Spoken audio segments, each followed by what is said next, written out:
I've had so many people ask me, how do you make like white gravy, just breakfast gravy?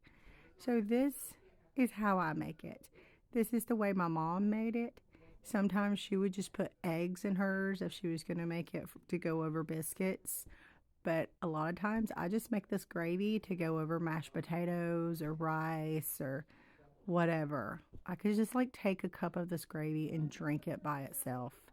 But this one, I'm going to put some sausage in there.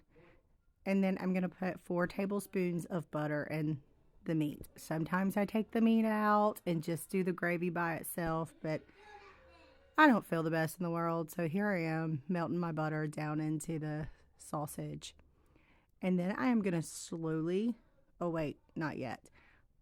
I'm going to add flour. So about a fourth of a cup of flour, I'm just going to sprinkle over this. And then I'm going to just kind of like cook it down just a little bit till I don't see the little flour lumps in there.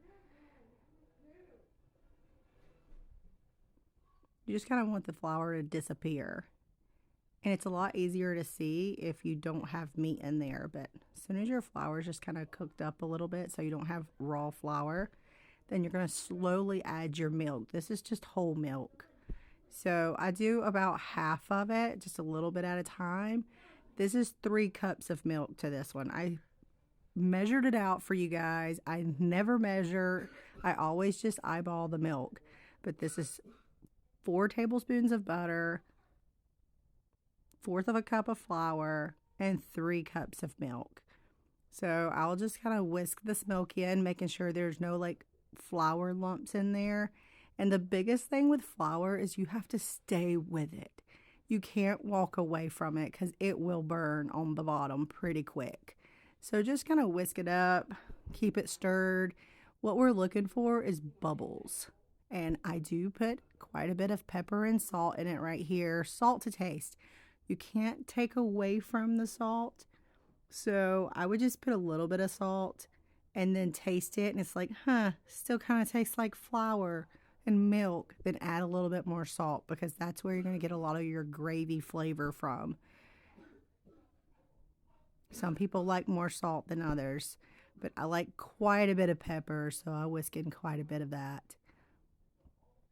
And then see the little bubbles? Those are important. Once it starts bubbling like that and thickening, you can see it's thickening up right here. You're just going to keep stirring it until it gets to the consistency that you want. If it's too thick, you can add just a little bit more milk to it. But to me, this ended up being just like the right consistency. And you can serve this over like hash browns, biscuits. Sometimes I just take a piece of bread and dip in it. Let's just be real. But you do have to taste it because if you make gravy, you have to taste it. So here I am taking a bite of my gravy. And of course, it's delicious. Ah. I don't feel real great, guys, so I look terrible in this video, and that's perfectly okay because I'm not here trying to impress anybody at all. I have a family, so yeah, I'm not out here trying to find another one or a sugar daddy. Don't want one of those either. Let me throw that out there from some of the comments I've received. Here is a beautiful homemade biscuit that I am just going to plop some of this sausage gravy on top. Oh my goodness. You can't ask for much better. It is so good. This is like, this gravy will go on anything. Right there. That's a meal.